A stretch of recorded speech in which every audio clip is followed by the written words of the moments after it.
welcome to our webinar today. Very pleased to have everyone here. And the sponsors of this webinar today, the Progressive Magazine and Health Poverty Action. The Progressive Magazine is a 116-year-old national publication based in the United States. We are an independent news source. We have a website at progressive.org and a print magazine that comes out bi-monthly, as well as two projects, one that works on public schools and the other that works on getting op-eds into newspapers around the country. You can check out all of our work online at progressive.org. Health Poverty Action is an NGO based in the UK and working around the globe. Health for all is a right, not a privilege, a right denied to many by a global system stacked against them. It doesn't have to be this way. Health Poverty Action acts in solidarity with health workers, activists, and communities worldwide to improve health and challenge the causes of poverty. Health Poverty Action sees health differently. This international NGO feels that missing out on health isn't inevitable, and neither is poverty. They see both of these as caused by discrimination, by racism, by corporations, and by governments. Decisions that are made by people in power, decisions that can be changed. By seeing health differently and linking it to poverty, HPA strives to build a healthier future. HPA works alongside ignored communities worldwide who refuse to accept the injustices that deny people a healthy life. In Guatemala, they stand with local midwives to fight the discrimination that stops Indigenous women from giving birth in health centers. In the UK, they highlight how the legacy of colonialism has caused the devastating global health and inequality we see today. They don't pick the easiest road, they pick the one that will make the biggest difference to people's lives. And that's why the local team in Myanmar will trek for 6 weeks through the freezing mountains to run health training courses. That's why they joined forces with communities in remote Somaliland villages, supporting people to demand better transportation links to health facilities. Their approach partners them with some of the most remote and marginalized communities in the world. Their motto, "When we stand together, we are all powerful." Welcome to today's webinar. I want to start by introducing Clemmie James, who works with Health Poverty Action. Clemmie is a human rights and environmental justice campaigner specializing in drug policy. She's Senior Policy and Campaigns Officer at HPA and the co-founder and coordinator of the International Coalition of Drug Policy Reform and Environmental Justice. She's a fellow at the Center for Peace and Reconciliation at St. Ethelberg's and an alumna of Concentric Leadership. She's trustee for Palestinian Cultural Assembly in London, Palestine House, and Clemmie is going to start off by presenting some of the basics of the issues we'll be discussing today. Thank you so much, Norm. I'm just going to share my screen and start the slideshow. Okay. So thank you very much. So today we are going to be discussing how drug policy is a development issue.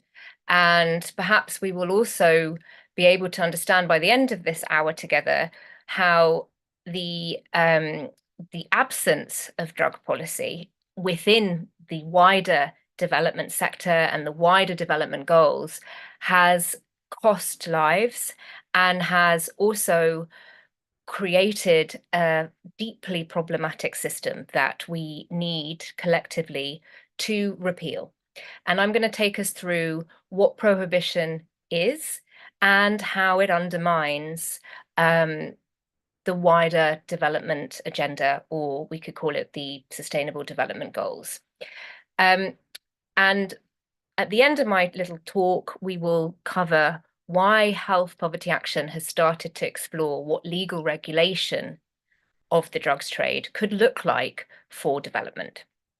So as you mentioned, Norm, Health Poverty Action challenges the root causes of poverty and inequality, and advocates for sorry, I just can't see my and advocates for fair and just alternatives.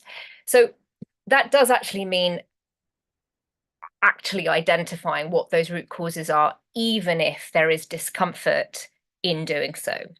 About 12 years ago, Health Poverty Action identified that the war on drugs, or the prohibitionist global drug regime, is a driver of poverty, is a driver of racism, is a driver of ill health, is a driver of environmental destruction, and is a driver of global inequality, and decided to start working on it as a development organization. So as you heard from Norm, we do a huge range of development programs around the world.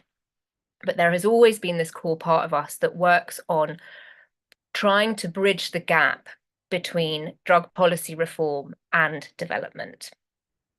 So let's just zoom out and understand what drug policy is. It's often called the war on drugs, or the so-called war on drugs, but as we will find out, it's not so much a war on drugs, more a war on people. And actually what we're really understanding now is that it is a war on the planet. So the war on drugs, prohibition, drug policy, all of the same thing. This is a political and economic system. It was designed by policymakers. It's not a accidental cultural phenomenon. It is a political and economic system. It was designed in the global north, very much spearheaded by the United States, and has been exported as a system, as a law, international laws, for almost 70 years. It is enshrined within UN conventions. So we're going to hear from our colleagues at the UNDP, but for those who don't understand, and I was also couldn't really understand how the UN was working on drugs when I started working in this field, the UN has areas that focus on human rights, that focus on the environment, on the Security Council that we're hearing a lot about in the news these days. But the UN also works on an area called drugs and crime. So drugs sits within the crime agency of the UN, not the health, not the human rights, the crime agency. And that comes out of Vienna. And for the last 70 years, every single year, the UN rubber stamps, agrees to maintain and to continue the prohibition of illicit substances. Some are plant-based and some are pharmaceutical, forgotten the word, that are man-made. And what this has done is that the way what we've been told and why they did it is to create a drug-free world. That is the UNODC's vision, is to create a drug-free world.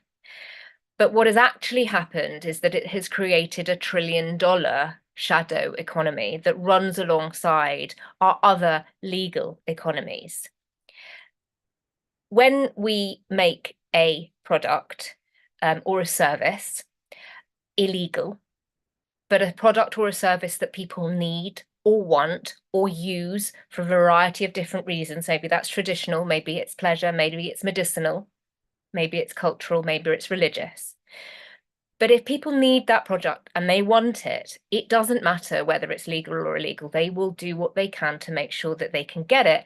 And as a result, an opportunity is made for a market to be created. So pushing a product underground does not make it disappear.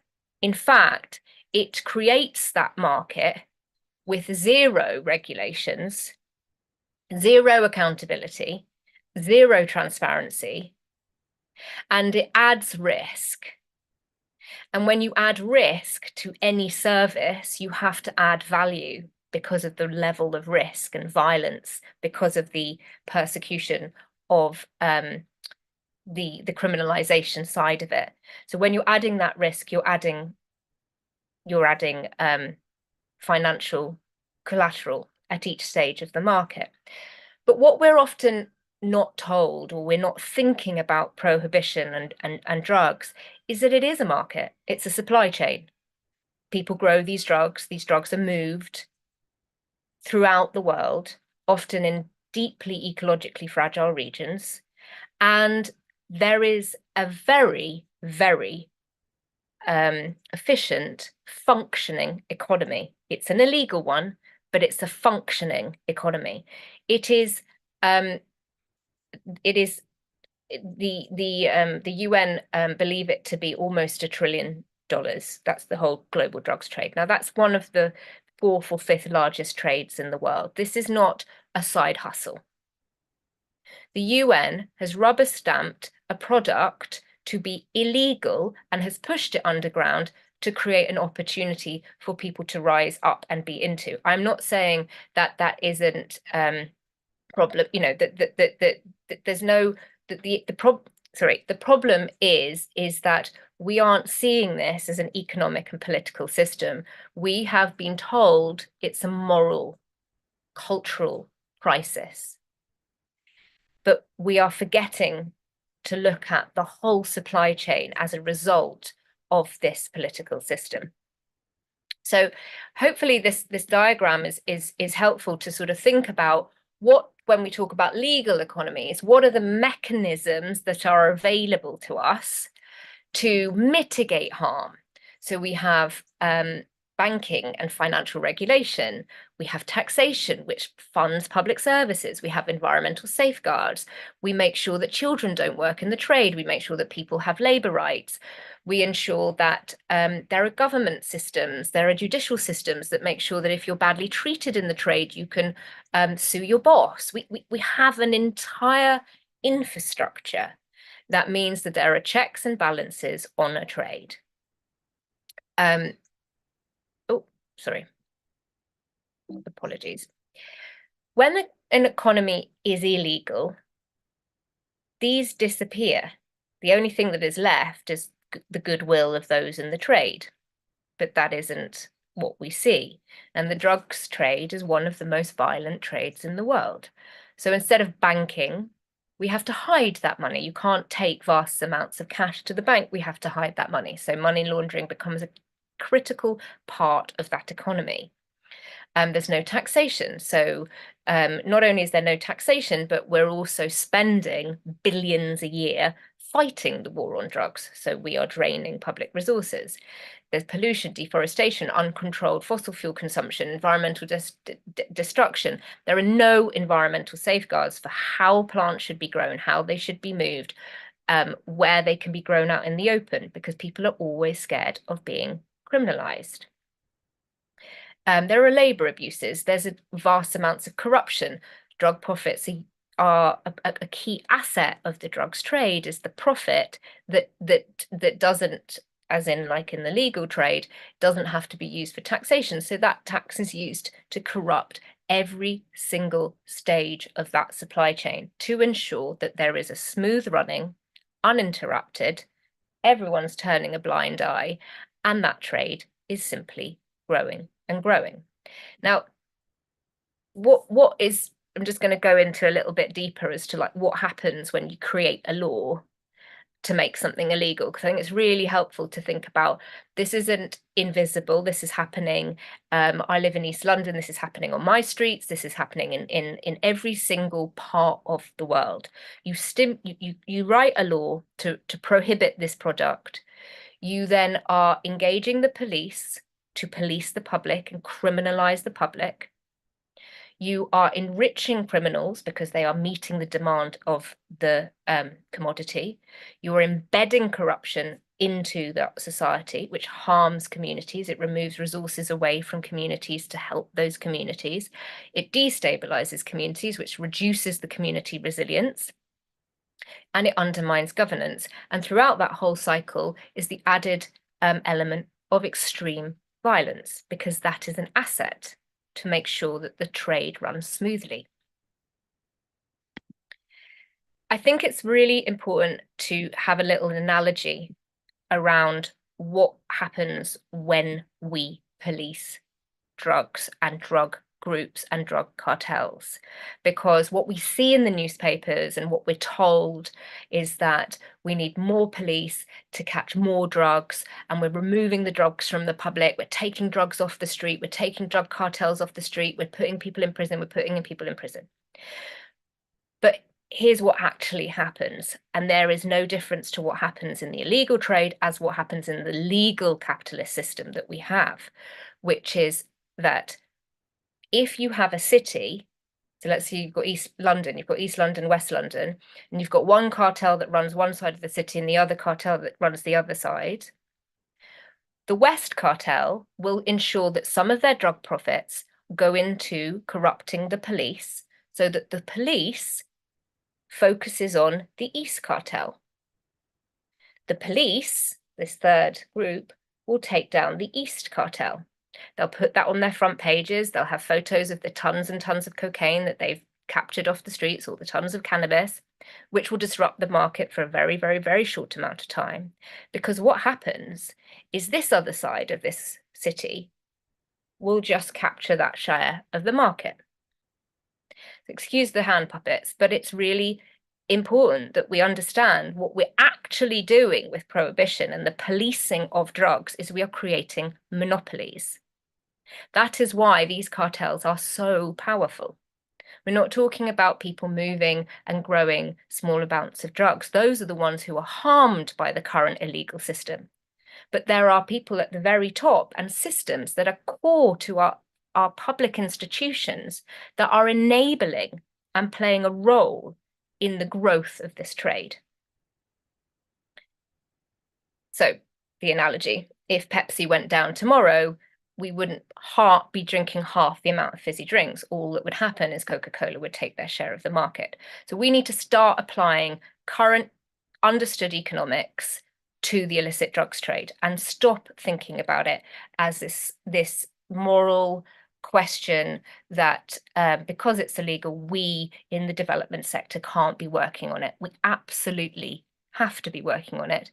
It's an economic system that is undermining all of our public areas of work.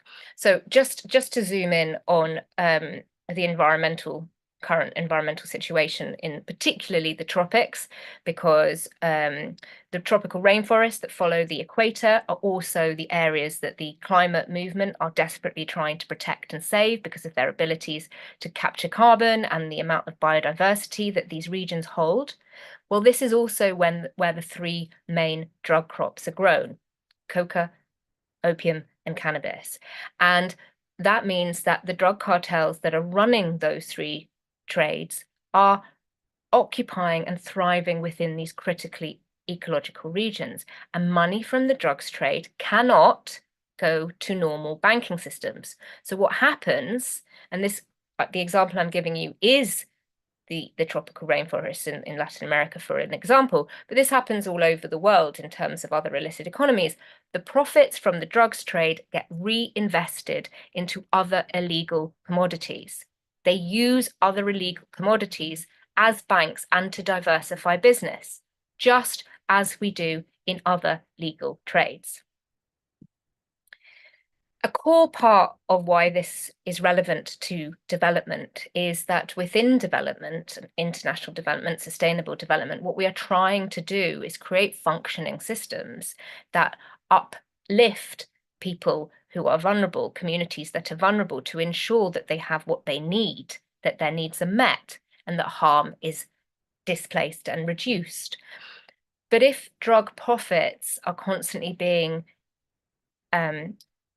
invested into corrupting police systems, corrupting judicial systems, corrupting that local mayor, corrupting the port authorities, corrupting the environmental guards that protect the said national park.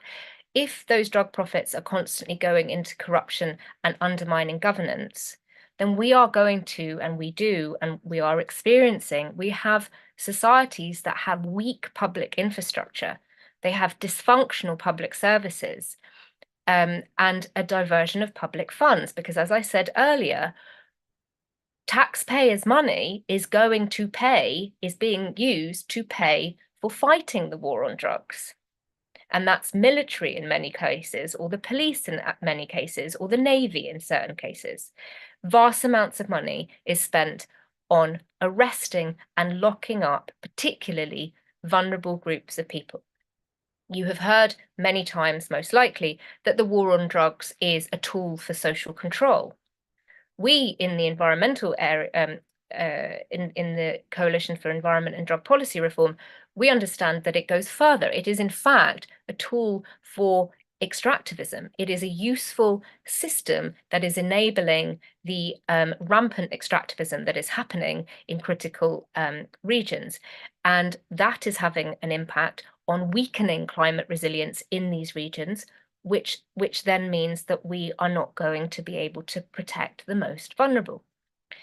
So zooming back out into the sector that we're talking to and that we are part of, which is the sustainable development sector.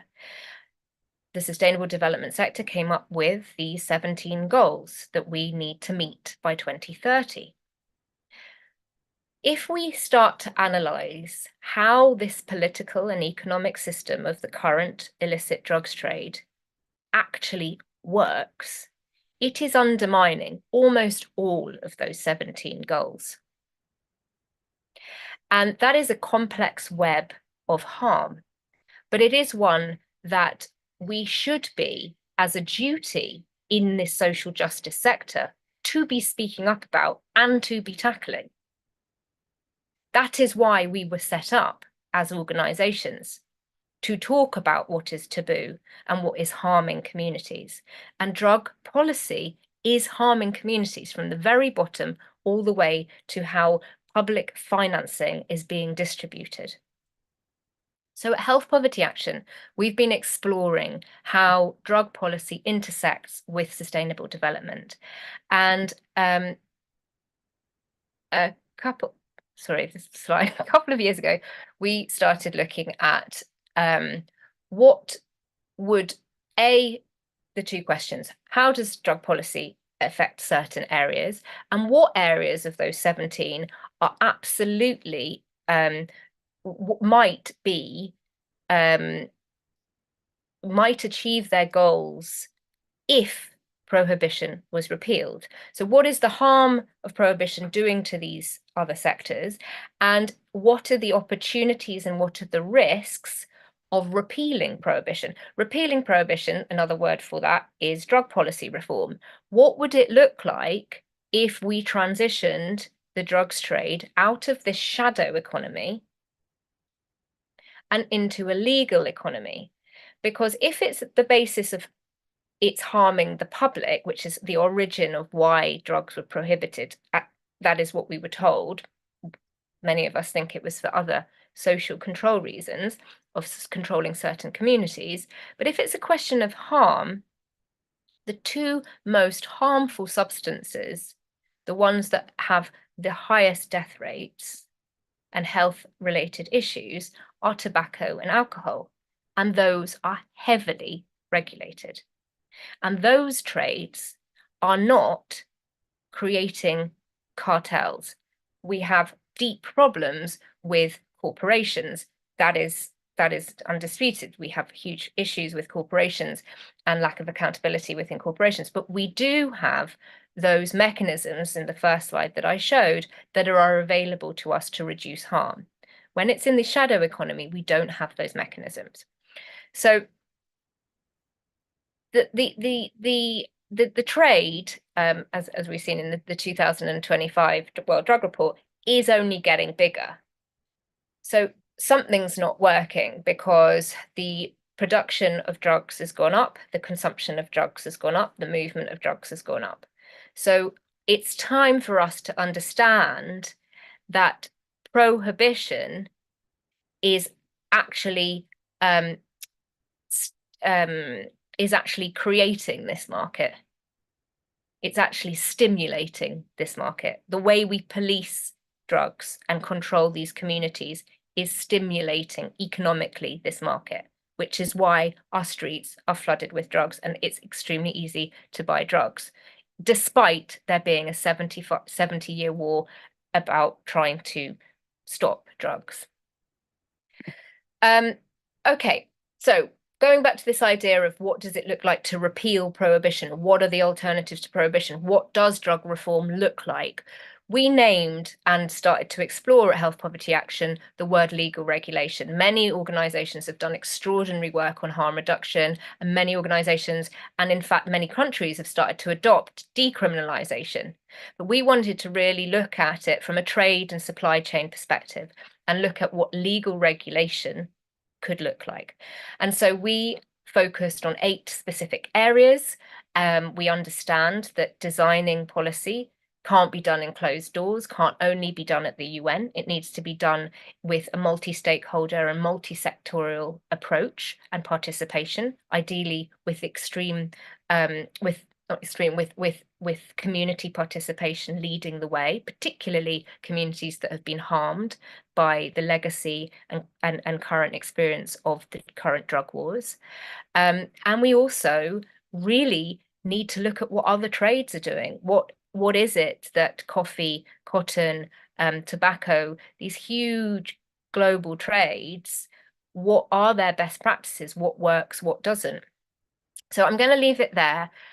We had the fortune to work with amazing researchers and activists to write these 8 papers to explore and do a deep dive, 2 of whom, Jenna-Rose and Max, are with us this evening, to do a deep dive into the intersection of Indigenous rights, public health, climate justice, good governance, labour rights, racial justice, and tax justice, and ask the question, what would legal regulation look like for this trade? What are the opportunities and what are the risks?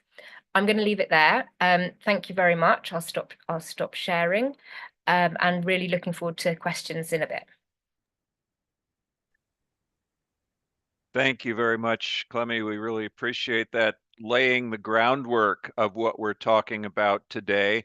Again, for those of you just joining us on the live YouTube stream, we have about 50 of you out there, I think, and room for more, of course. This webinar is being presented by the Progressive Magazine, a national political magazine in the United States, 116 years old this year. And you can find out more about us at progressive.org on the web. And also Health Poverty Action, located at healthpovertyaction.org on the web. You can get more information on all of these topics and see some of the information that Clemmie just presented there as well. You can also follow both our organizations on Blue Sky, LinkedIn, Instagram, and other socials. As far as the format today, we're going to have 3 panelists now who are going to respond to these questions. And if you are watching the YouTube, you can use the chat feature to send us your questions. We'll be taking those questions from the audience at the end after our next 3 panelists speak. I want next to introduce Jenna-Rose Astwood, an Indigenous researcher and consultant from New Zealand, specializing in Indigenous research methodologies, cultural frameworks, and ethical engagement. With nearly a decade of experience working with Maori organizations and across sectors, she champions Indigenous rights to self-determination and environmental justice. Her focus on drug policy reform follows this, ensuring that it respects and preserves Indigenous rights and environmental sustainability. Welcome to our panel, Jenna-Rose. Kia ora. Thank you very much, Norman. Good evening, everybody. My name is Jenna-Rose, and as Norman mentioned, I'm an Indigenous Māori researcher from Aotearoa, New Zealand. And I wrote 2 of the chapters in this drug regulation set on Indigenous rights and land rights. And so I'm here to talk to you a little bit about that today. As mentioned before, Clemmie brought up a lot of very important aspects to consider with drug regulation, and which I will talk about today in terms of Indigenous rights and land rights within drug reform. In that sense, talking about drug reform, there is a lot more interest in what a legal and regulated drug space could look like and could provide to us in a safe, regulated public health space to really tackle the challenges of drug use and the illicit economy. And from my perspective, it's important that a regulated space not only takes into perspective Indigenous rights and land rights, but enshrines mechanisms to protect these rights in transition to a new industry. In particular, climate resilient development, in terms of how can we look to create opportunities for Indigenous, traditional, and Afro-descendant communities in South America to participate in a legal regulated system that is also a restorative system that repairs from the harms of prohibition. And importantly, in critical ecological regions that suffer from extractivist activities that are driven by drug profits and the illicit drug economy. We also want to empower Indigenous and marginalized communities to participate in Indigenous-led activities in which will help the just transition into a regulated economy. It's important to note there are a lot of risks in a regulated space, in particular to Indigenous and marginalized peoples who are already participating in the illicit space. As Clemmie mentioned earlier about the risk add value of the prohibition premium, in which a lot of Indigenous and traditional cultivators participate due to lack of legal economies that can provide for their communities. So it's important that we have a just transition space that includes labor rights, environmental rights, social and economic justice mechanisms, so that these communities can transition into a legal regulation in which can help provide for communities climate resilient development and lead towards self-determination and more self-regulated Indigenous economies. So speaking on just transition, we want to ensure that Indigenous peoples, traditional people, can transition into the industry. We must support this within regulated industry standards. This includes inclusive partnerships.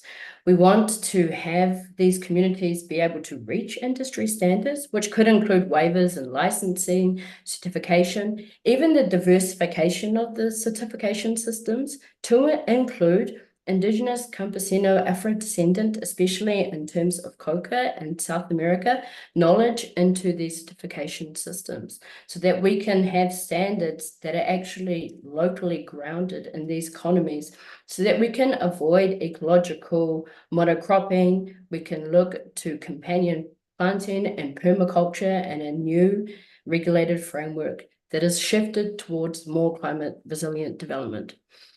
We can look into buddying systems so that established industries can partner with Indigenous and traditional groups to help develop capability and capacity within these communities, and to also share knowledge and to share technology and to guide the developing of these infant industries. And of course, this new regulation has to not only recognize and insert labor rights, but it has to recognize that sometimes Indigenous and traditional communities do not work the usual 9 to 5. There's seasonal work, so we must have protective mechanisms within a regulated economy to protect the interest of people who work in different diversification modes. And capacity and capability development is incredibly important in terms of bringing these community-based cultivators to a standard in which they can participate equally and with equity within these spaces. And this is going to include resourcing into transition models and development of these communities.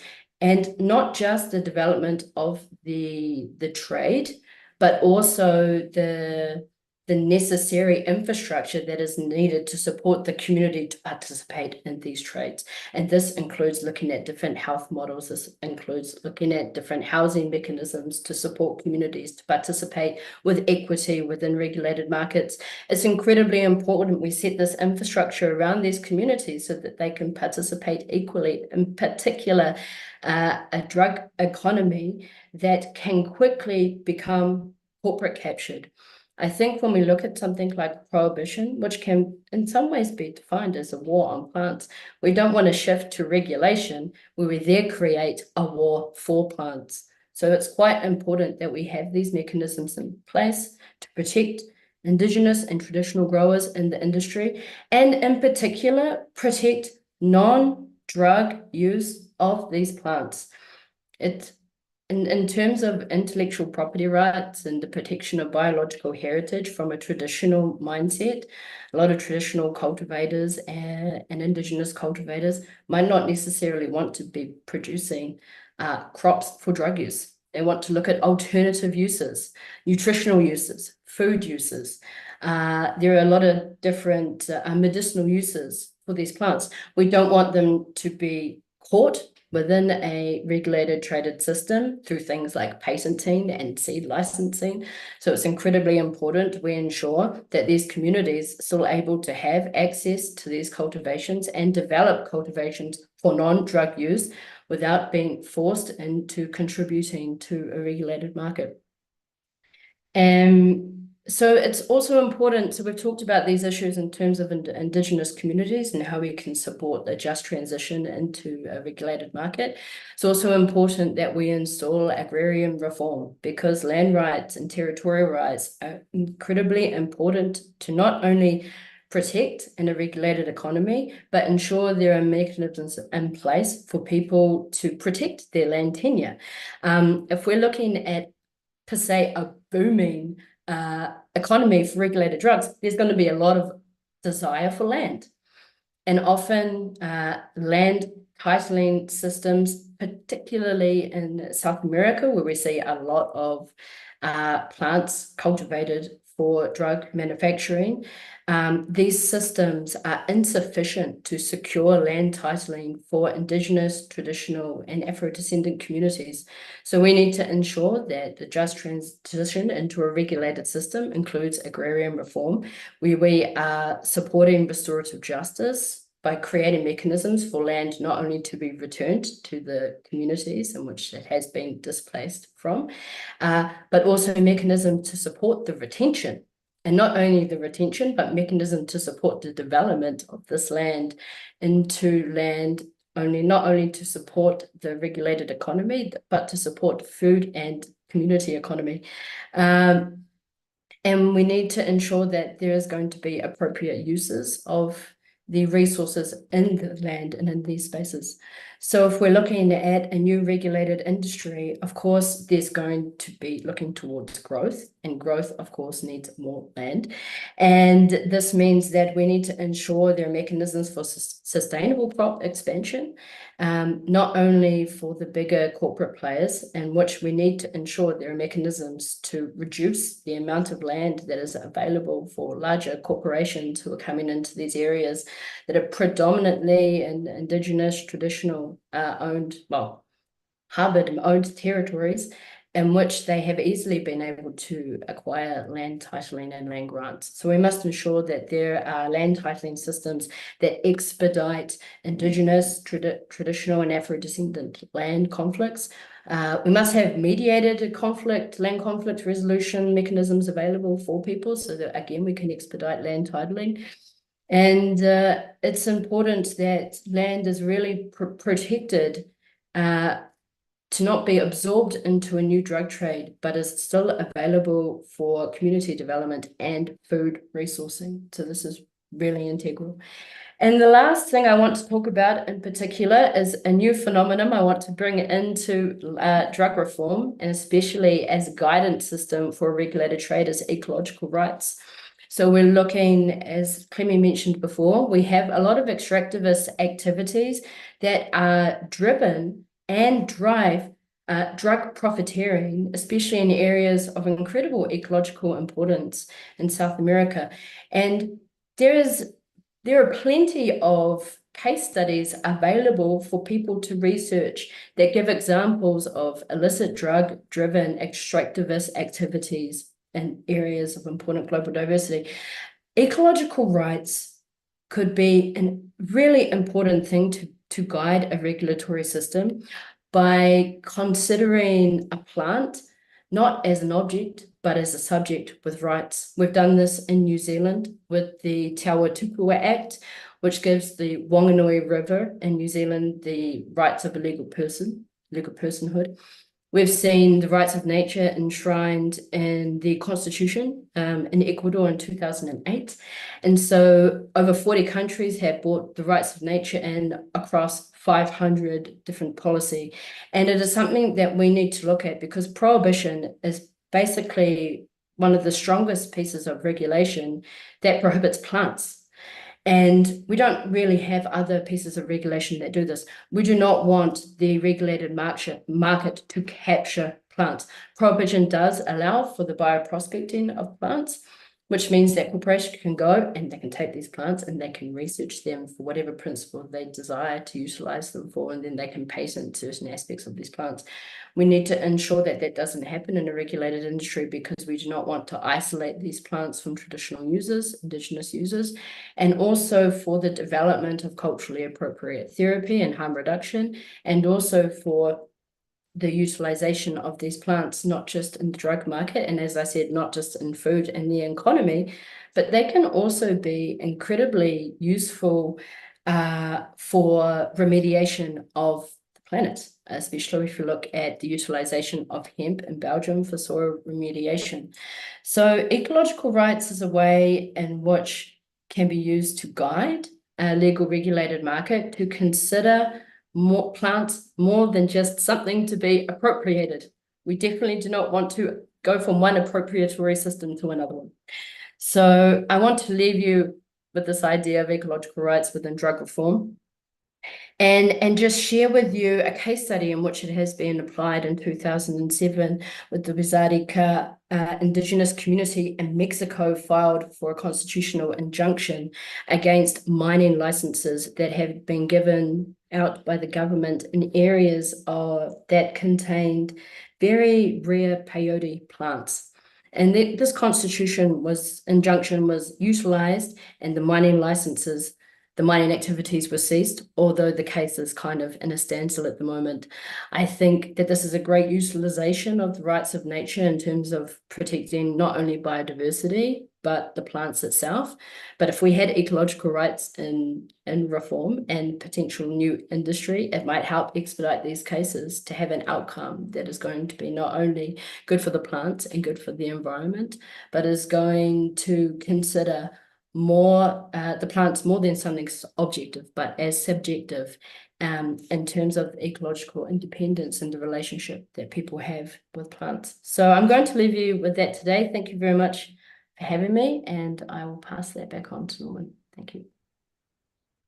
Thank you very much, Jenna-Rose. And again, thanks to everybody who's following this on the live YouTube stream. This will also be archived later for reference. So a lot of information here that you'll be able to refer back to later on the YouTube channel.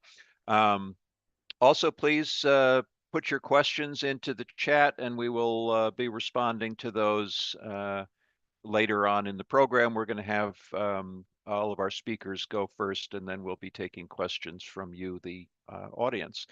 Our next speaker is Max Gallien. He's a political scientist specializing in the politics of taxation, informal and illegal economies, and the political economy of development. He's a research fellow at the Institute of Development Studies and the International Center for Tax and Development. And welcome, Max.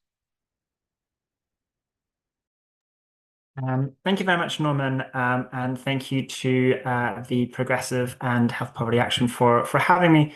I think, as you mentioned, I kind of have worn two hats in the past that might make me reasonably feasible for this conversation. I've done a lot of work on smuggling, in particular in North Africa, and do a lot of work in kind of informal and illegal economies more broadly. But I also work for the International Center for Tax and Development, so I'm going to speak about this a little bit today from a tax angle. And I'll speak in particularly about cannabis, which might be the kind of most sensible drug to think about when we think about taxation. Other drugs are also taxed, and we've done a little bit of work on that as well, but often not formally and legally. So if we think about cannabis, it really is a good example to kind of come back to the previous two presentations about what life can look like if we transform markets out of illegal ones into legal ones. I'll promise I won't bore you with a lot of detail on how exactly cannabis is taxed or can be taxed and how it intersects with the challenges of tax administration in lower income country contexts, or just a little bit.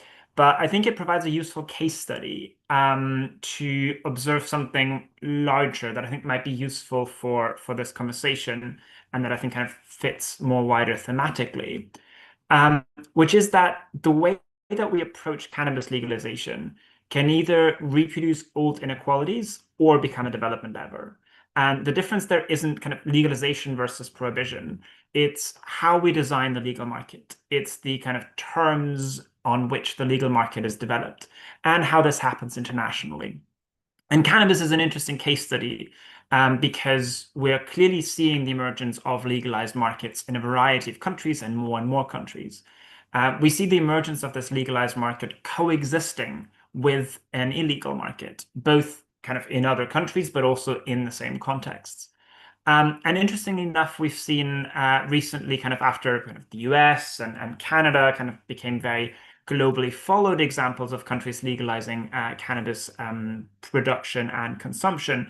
And we've also seen kind of more traditional grower countries like Morocco or Lesotho, Malawi, or Mexico, increasingly thinking about how to legalize cannabis production and partially consumption. So we do see this kind of international development around this market. And I do think tax is a really interesting pathway into trying to understand what is happening, what might be going wrong, and what could be done differently. Needless to say, there's a variety of kind of potential of the creation of these legalized markets. It allows the opportunities for regulation that can address some of the issues that have existed with illegal markets. It is also often framed optimistically economically, especially in countries that have traditionally kind of grown lots of cannabis informally or illegally, or kind of in more traditional unregulated manners.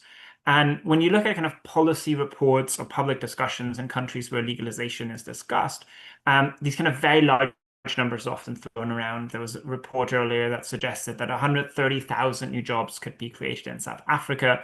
And alongside of that, we also kind of see often these larger discussions of potential tax income, of the potential kind of state revenue that could be generated through taxing cannabis. So in that context, my colleague Giovanni Occhiali and I wrote kind of a longer brief on kind of cannabis taxation in lower income countries, the opportunities for development and the pitfalls. And we're really struck by the fact that cannabis policy is really moving much faster than research in many of these contexts, and especially research and policy discussions on taxation. There was weirdly very little, and weirdly enough still is very little, on how this could be done and what the implications of it are. There's often an extrapolation of what's happening in the US or Canada, and with very little recognition that there's pitfalls with what's happening there, but also that the context is incredibly different in many lower income countries that are traditional producer countries of cannabis in particular. There's a tendency to think of cannabis taxation as kind of what we call a sin tax, so the same tax that you'll have on alcohol or cigarettes, and both kind of imagine a hugely growing legal market and then assume that the state can kind of skim something off the top of that. But we're not sure that really is a good analogy. Yes, sin taxes might have some similarities with how we might want to tax cannabis, but the underlying markets there, fizzy drinks or tobacco, are not necessarily good analogies for the underlying markets for cannabis as they're emerging. We might want to think about agricultural taxes as a better analogy, given that these are really central regulatory instruments in the relationship between farmers, processors, and exporters. Might even want to think mining taxes as an analogy, because there's an enormous regulatory rent that can be captured there.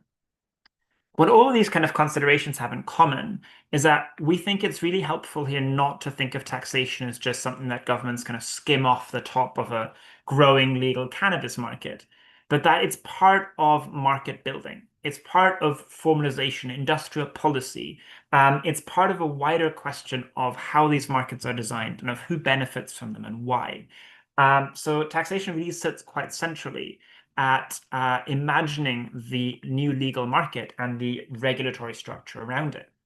So designing tax on newly legalized cannabis really isn't a matter of just skimming a couple of percentage points off the top and thinking about what to spend them on, but it's really about asking what this new legal market will look like. Who will capture value? Early legal markets often concentrate profits in capital-rich firms, and there's a good likelihood that this will happen again here. But are those going to be the ones that are going to be taxed? There are huge concerns here about inclusion and traditional producers and their livelihoods. What type of regimes will make it possible for them to engage in legal markets? And here the danger that cannabis legalization will come with enormously high licensing fees for producers creates a real risk that traditional producers are being pushed out and large international companies are going to be invited in. So we think that it's good to take stock, to think about what we've learned about cannabis development more broadly, but also what's different in lower income countries and why kind of adopting models from the US or Canada might not be that straightforward. We want to think about countries that are in a different position in the overall value chain, that there are historically producers that often have large kind of numbers of farmers or smallholder agriculture that produces these things. So to think about this from a production, not just a consumption point of view. We might want to think about export and international trade, about foreign investment, and how taxation can engage with these dynamics as they emerge. We also need to think about capacity constraints of revenue authorities. Revenue authorities in lower income countries are expected to play a variety of roles in relation to a variety of different sectors and industries. So I think thinking about ways of taxation that build on existing technology, existing practices, maybe even existing tax handles is really, really important. We need to think about the industrial policy trade-offs here. We need to think about countries trying to figure out where they're going to position themselves in an emerging global market on these things. But also, I think, be realistic about the persistence of illegal markets. I think there's often very optimistic assumptions being made that as legal markets are developed, illegal markets will kind of collapse or fade away very, very quickly. There's not an indication that that really happens, or at least does not happen very quickly in countries that have legalized. So I think establishing certain expectations about the coexistence of these markets is really, really important. So how do we tax well in countries that, kind of on the lower end of the global income distribution, but are really, really important players in cannabis production traditionally? So I think thinking of this explicitly as a market creation strategy and holistically in line with kind of wider developmental goals of legalization is really, really important, but there's currently very little indication of that's happening. Thinking about whether you want to tax production or consumption or trade, and consequently who is being taxed, is really important. There's a risk that a lot of tax burdens are being put on kind of small producers, and we're overlooking obvious points of accumulation, such as those countries that do companies that do processing or engage international trade. It also creates some quite challenging questions of trying to imagine where the market is right now and where it's going. What kind of products we think are going to dominate, whether you want to think about a domestic or a global market. We think it'll be useful there to, again, start simple, thinking about clear rules at kind of clear choke points within the value chain. So be that kind of licensing or testing or through export permits, and being realistic, both about what's asked of the companies, but also what's asked of revenue authorities. To start with where the administrative reality is, but also start about what the wider policy goals are, especially around smaller operators. So to think about maybe not higher fees, but kind of lower staggered fees, think about the work of cooperatives, and more importantly, shift heavier burden towards kind of higher points in the production process, so processing, branding, exporting, and so on.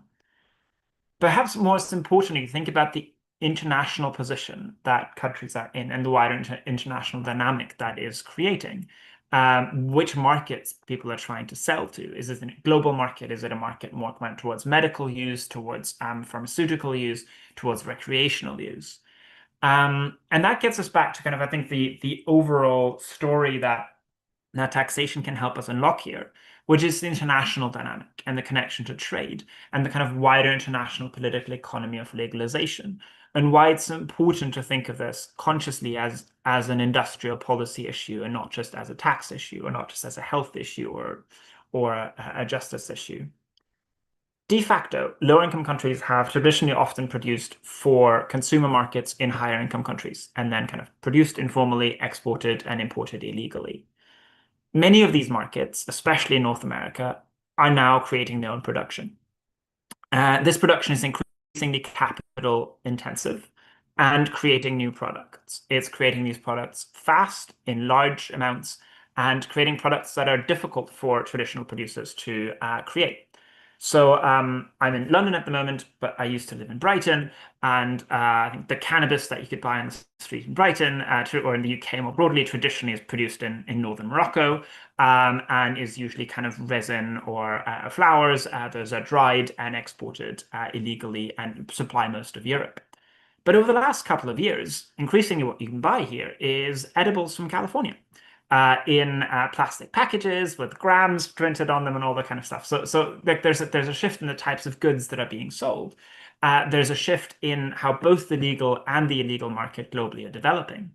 And on top of that, some of the highly capitalized players in North America, larger, highly capitalized producers, are not only producing cannabis in North America that is being exported illegally, they're also directly investing in lower-income country contexts.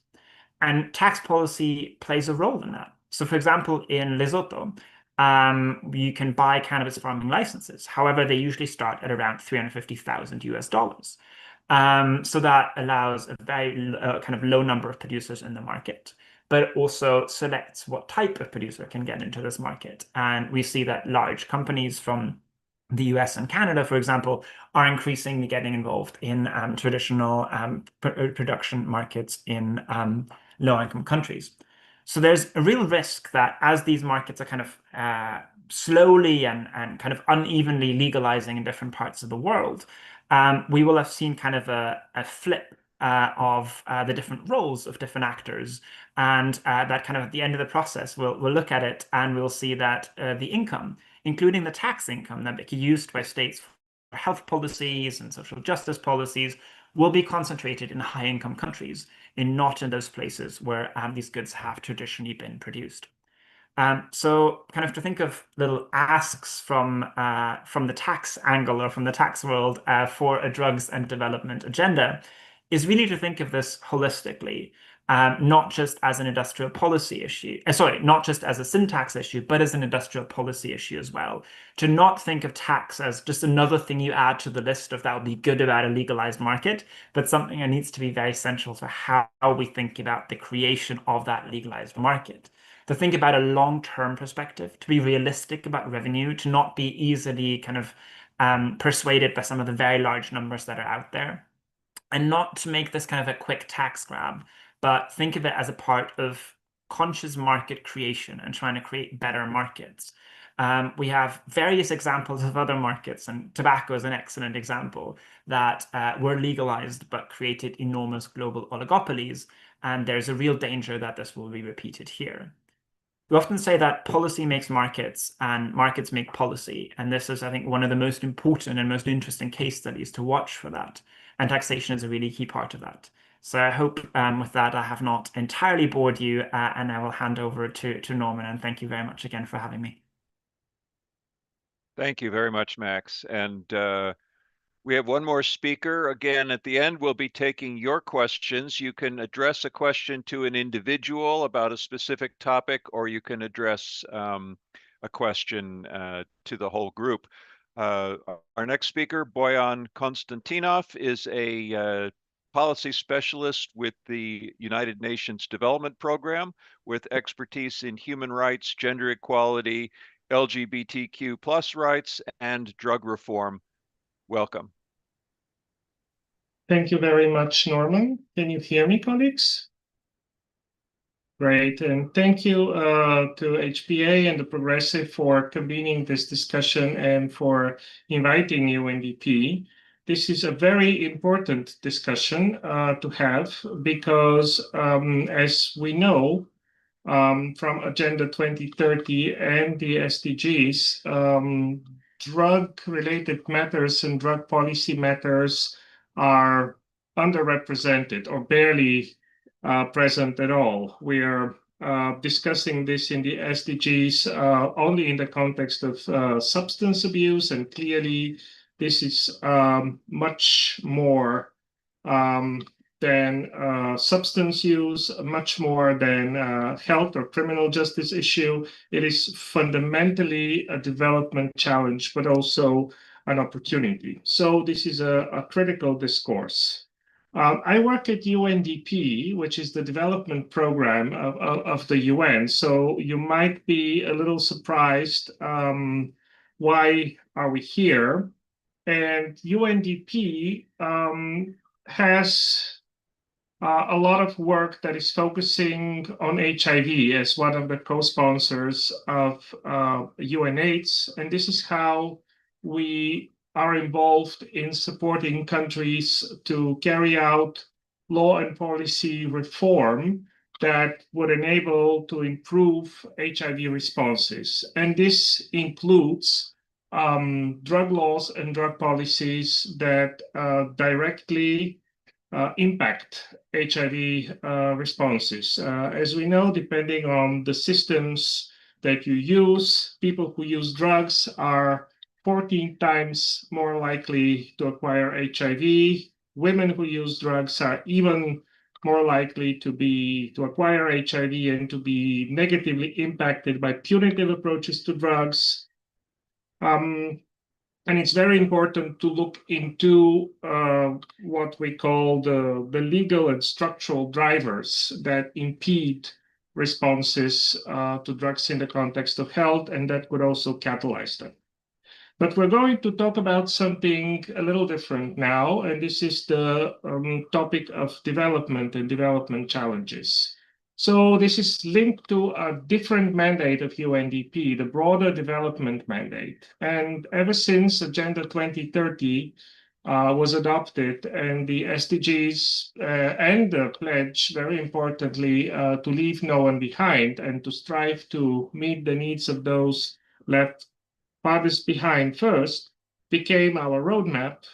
We started ringing the bell that drug policies are left out. There is a need to focus on drug policy in the context of sustainable development. And this is not the only issue that is left out. It's not a laundry list, so you can't expect Agenda 2030 and the SDGs to capture absolutely everything. They're already quite detailed in terms of topics and indicators. But this is an important issue. As Clemmie mentioned, we're talking about $700 billion to $1 trillion. This is a huge volume. The money that is spent on the so-called war on drugs, which is incredibly ineffective and essentially a failure, is also in the billions. So we have to find ways to do things better. And this is what we would like to trigger as a discourse and to see what is being done, because a lot is actually being done. That is a good example of what can be replicated, what will scale, and will help us improve our performance when it comes to drugs and development. I mean, let's face it, right now it is not good.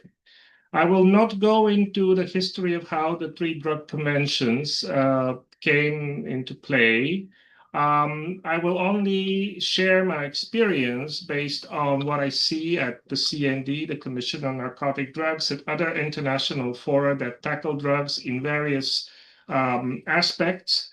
And I see discontent. I see a lot of member states being dissatisfied with how the global machinery is performing, with what the UN, all our respective agencies are doing. You know, there is a UN system common position on drugs where we're supposed to work together to deliver on right-based, evidence-based, public health-centered approaches that also foster sustainable development. We are trying, but we get pushes all the time from our executive body as well as from member states saying, folks, you're not doing what you should be doing, and you have to perform more, and you have to deliver better, and let us figure out how we can do this.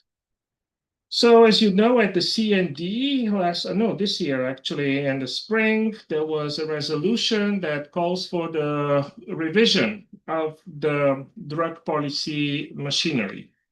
It was called by Colombia and subject to available resources. And as you know, right now in the UN system, resources are critically low.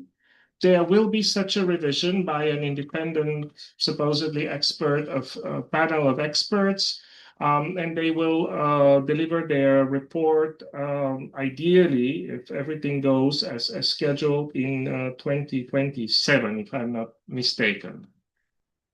There are voices that say that the revision of the 3 drug conventions can be a tricky path, and I'll explain what I mean.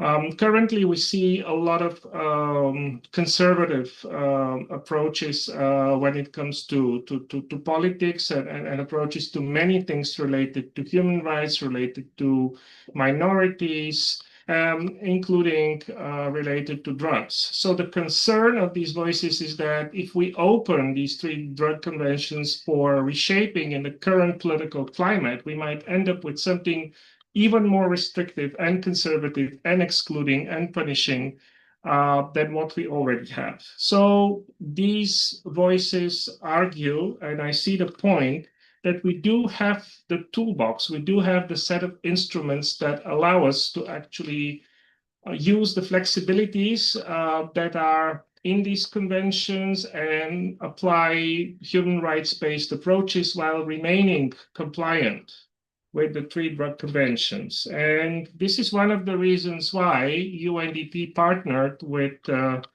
WHO, OHCHR, UNAIDS Secretariat, and the University of Essex. There is a drug policy center there, and Human Rights and Drug Policy Center, in consultation with global community of people affected by the war on drugs, as well as experts, to develop the international guidelines on human rights and drug policy. And these guidelines are being used globally to actually support reform efforts that are shifting national laws and policy towards less punishment and more rights-based and health-centered approaches. And we also have, in addition to the common position, we have the UNGA Special Session Outcome Document, which links drugs to development and has some progressive language. We have the Ministerial Declaration of 2018-2019, which does the same. So we do have at the UN level a growing body of documents, political documents and instruments that could actually help us improve. So it's very important to have the political will, to have also for the UN entities to speak in one voice. And I have to say that currently this is not the case, and we have to work towards this becoming the case and us delivering better, united around progressive goals and objectives. Obviously, finding the resources in order to implement such activities, and the voices of communities, the expertise of communities. We right now, I'm actually humbled to be in the company of such amazing experts, are critical, because without having this reality check and without having this validation, our efforts are not going to be successful. And every time we try to do something that is top-down, we fail. This is very clear in the HIV response, as well as in the drug policy and development response. The first generation alternative development efforts is an example that I can give right away. We have many cases that we can mention that were short-lived, that were donor-driven, and then they didn't survive, and actually probably did not perform that well. But now we also have second generation alternative development programs, which take into account all these factors and lessons learned from the first failures, and also impact of gender, for instance, and other components that initially were not considered or were not sufficiently considered. So what I wanted to say, first of all, I was thinking when we started this conversation, UNDP just adopted its next strategic plan, which is going to guide us almost until the very end of Agenda 2030, and it will start implementing next year. So the strategic objectives in this plan are prosperity for all, effective governance, crisis resilience, and healthy planet. And I was thinking, oh my God, all these four are directly, exactly linked to drugs and drug policy. So it's an example just for myself of how our broader work can be contextualized also in the sense of drug policy.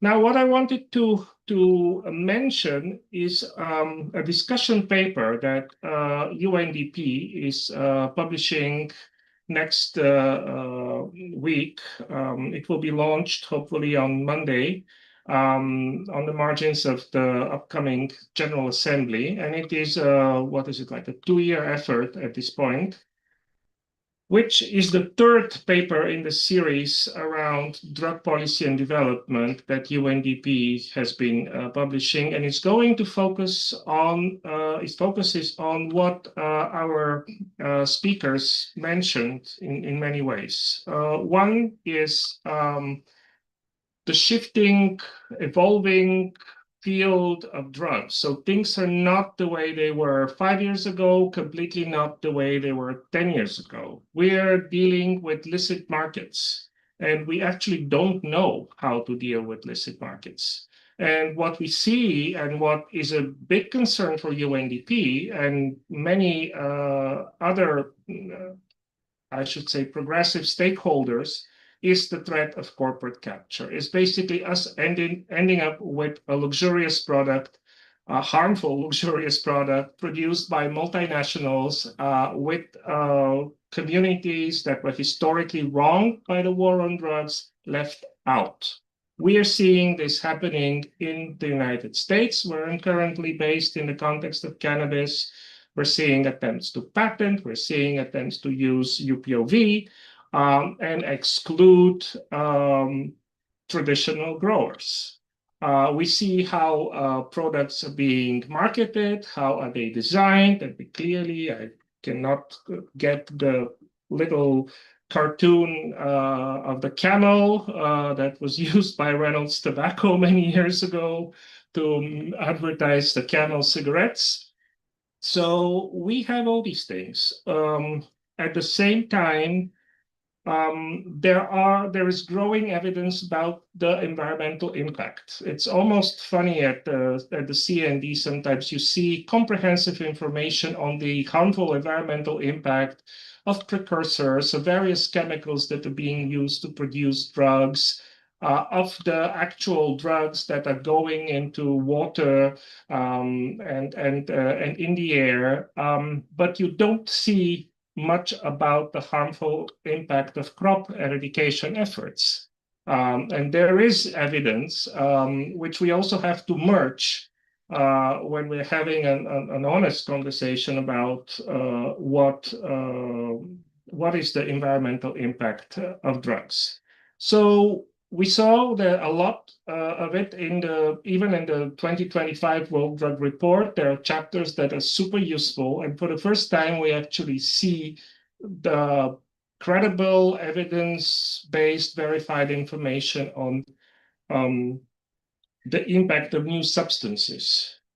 Then there is obviously a discussion that we have to have on gender in the context of drugs and development, which is a component of this paper. And then last but not least, the successful attempts of countries, of member states, to reform their drug policies in order to perform better and to shift from punishment to actually enabling rights-based, health-based approaches. And there is a growing number of such good policies, of such good practices. They're not always easy to replicate. They're in many cases, depending on certain cultural context, also on what the specific problem with drugs is of a given country, but a lot of lessons that can actually be learned. So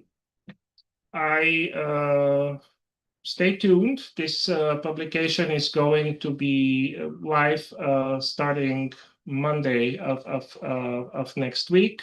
And the discussion continues and the fight continues. And UNDP is committed to support to the extent that our mandate allows it and our capacity allows it, in partnership with our sister agencies in the UN and with all of you, and of course with member states who have embarked on this progressive journey towards drug policy reform, to help all of us perform better and to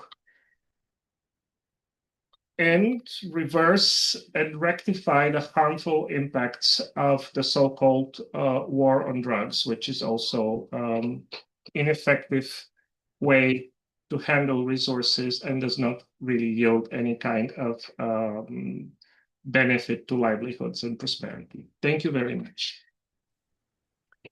Thank you very much, Boyan. And again, that discussion paper, you can see that on the web at undp.org starting next Monday.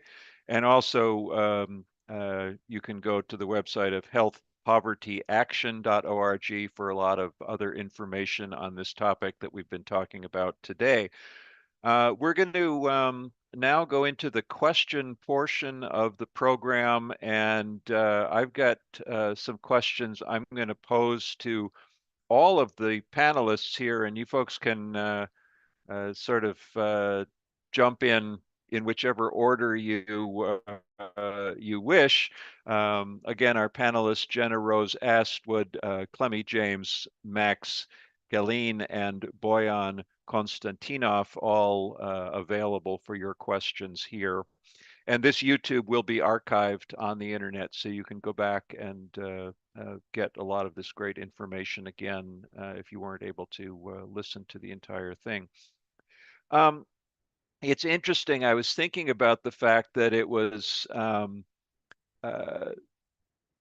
almost 3.5 decades ago, in November of 1991, that I was the host for a transnational webinar pretty much on this same topic. It was about the war on drugs. It was called Causes and Cures, and it was responding mostly to the repressive anti-drug legislation that was growing in my country of the United States at that time.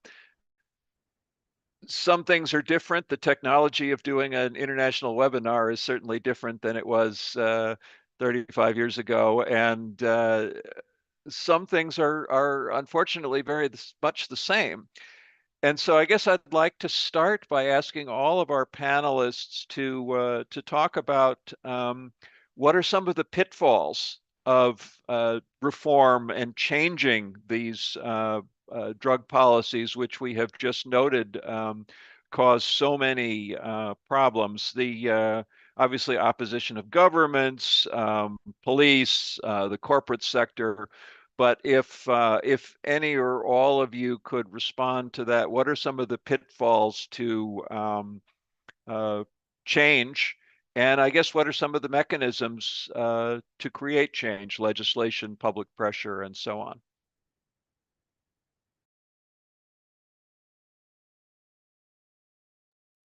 I can just jump in terms of like working within the sector.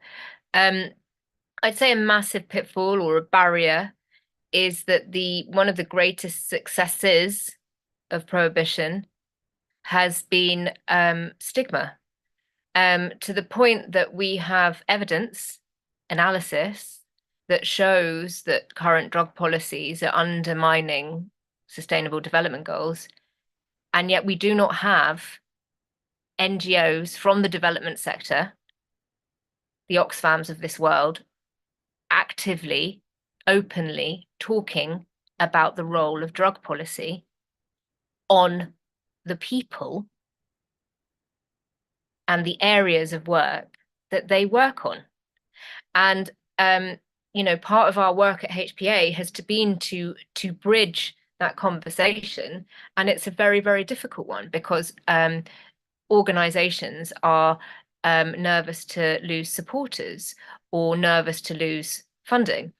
For HPA, the opposite has happened, because we are talking about an area in the shadows and in the margins that impacts millions of people. We have to remember that drug use is a cultural phenomenon. The public uses drugs. So we need to change the conversation and the narrative. I'll leave it there for others to jump in on the stigma issue or whatever. Anything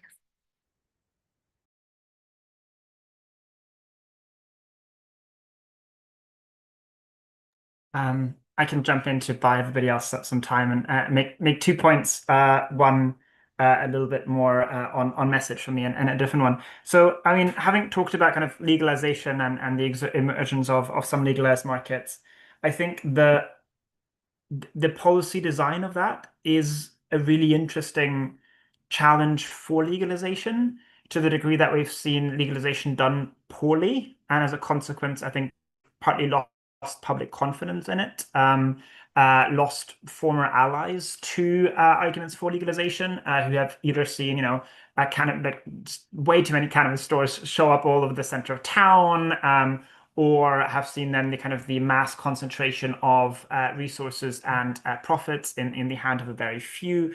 So I think doing that very carefully in order to not risk kind of public confidence, but also kind of confidence of other allies in this area is really important. On a slightly hopeful note there, I taught a lecture on this for ages, and the kind of standard assumption was always, if you legalize, you're going to create a mass market. And it's really interesting to see that there's a lot of kind of economic pressure for that to happen. But for some, but there's been good political and kind of scientific and activist resistance to it. So we've seen, for example, like Germany, Malta, doing kind of legalization at a slightly different pace, but also without necessarily creating kind of a mass capital market for these things, relying more on kind of growers, clubs, and those kind of things. So I think there is some hope there for different models. Another pitfall I want to highlight that has nothing to do with taxation or legalization is racism and fascism. I mean, I think if we look at the history of prohibition and legalization and criminalization of drugs, it is so deeply tied up with moral panics and the stigmatization of racial minorities and far-right and fascist politics. And we clearly are currently going through an age where it's not hard to think of further examples of that happening. And I think the risks of those movements seizing upon these discourses and using them to both harm very sensible public health policies in this area, but also use them to further demonize marginalized groups is really, really large, and I think a real challenge for this. Sorry, that's not a tax point, but I think an important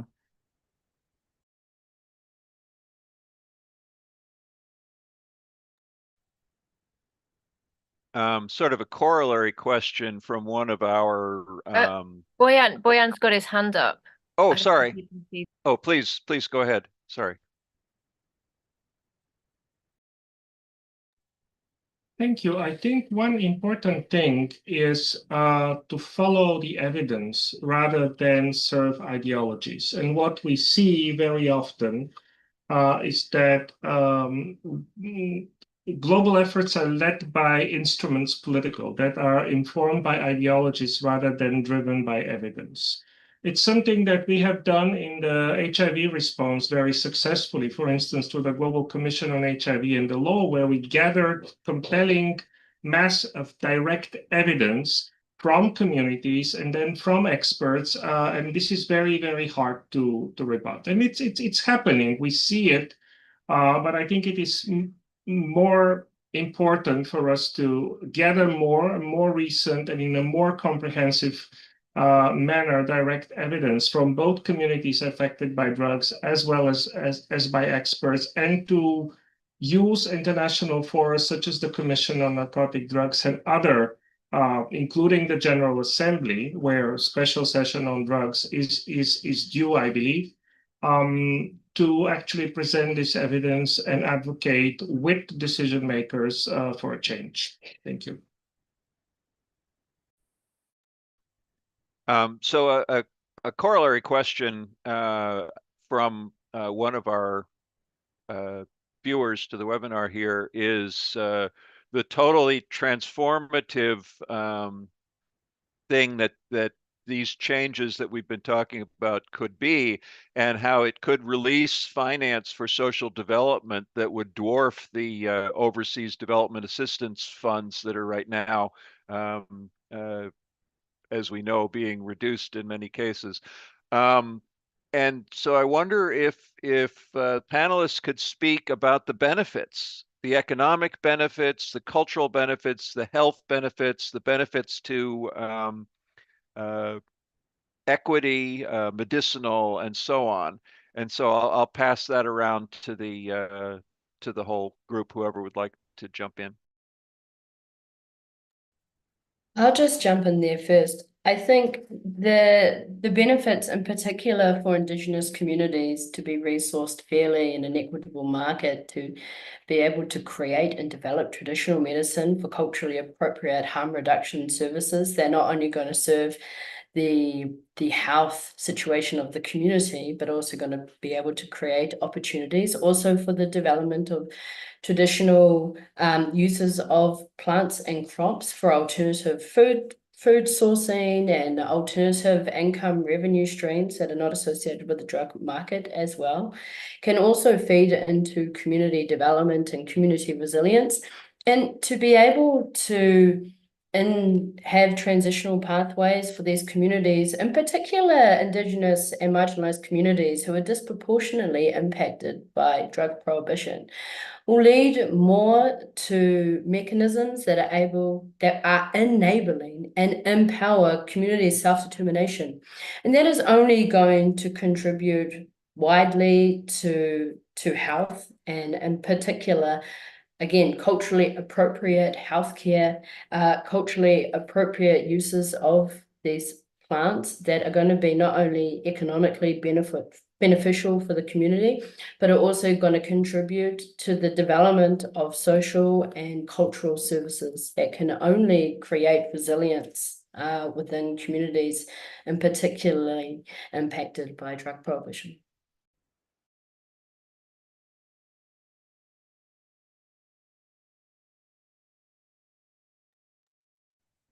I can very briefly come in on the economic upside of it, with maybe a bit of caution. Like I understand that some economic upside of it might be there, but I think it's important to be cautious of some of the really big promises. Like I'm hearing things like that will release finance for social development that will dwarf global ODA.